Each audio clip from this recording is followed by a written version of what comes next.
Revenons à nos moutons, si vous voulez bien, au foot et à la soirée de ce soir, parce que nous avons en ligne Denis Jacob, secrétaire général du syndicat de police alternative CFDT. Alors, si on gagne, encore une fois, on l'espère, ça va être difficile, hein, on l'imagine, d'endiguer l'enthousiasme des foules. Comment est-ce que vous êtes préparé?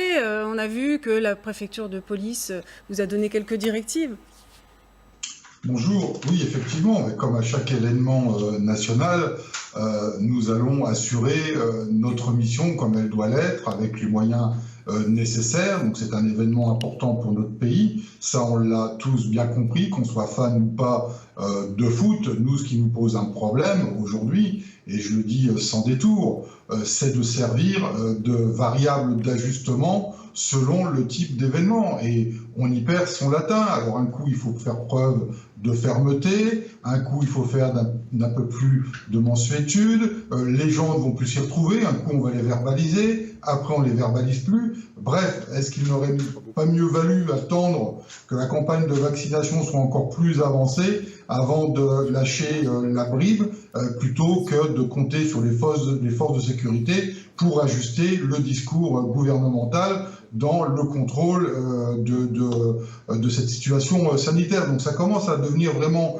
compliqué pour mes collègues, et je pense que ça va être compliqué pour les gens de comprendre que ce soir on va être plutôt cool, et puis que demain on va verbaliser au risque d'avoir des confrontations régulièrement. Tout à fait, ça va être compliqué de dire ce soir, bon allez, il y a une certaine mansuétude pour rentrer un peu plus tard chez soi, etc. Et puis demain, en revanche, non, c'est 23 h le couvre-feu.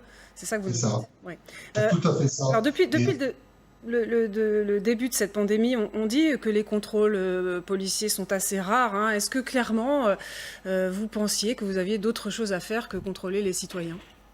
Alors, tout d'abord, je ne dirais pas que les contrôles étaient assez rares, je dirais plutôt que, quand même, globalement, la population, depuis mars 2020, a su faire preuve d'un très grand civisme, et on peut le saluer, et fort heureusement pour mes collègues. Sinon, qu'est-ce que ça aurait été si ça avait été l'anarchie complète dans le non-respect des règles sanitaires? Donc il faut quand même saluer le sens du civisme de la population qui, globalement, a bien respecté les consignes sanitaires.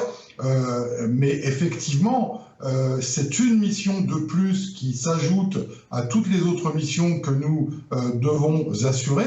Alors, on reçoit des consignes, on est là pour faire appliquer la loi, donc il y a des dispositifs à mettre en œuvre, nous les mettons en œuvre, mais effectivement, le temps que l'on consacre à cette mission-là, c'est un temps qui n'est pas forcément consacré par une partie des forces de sécurité sur d'autres missions. Merci beaucoup, Denis Jacob, d'avoir témoigné dans cette émission.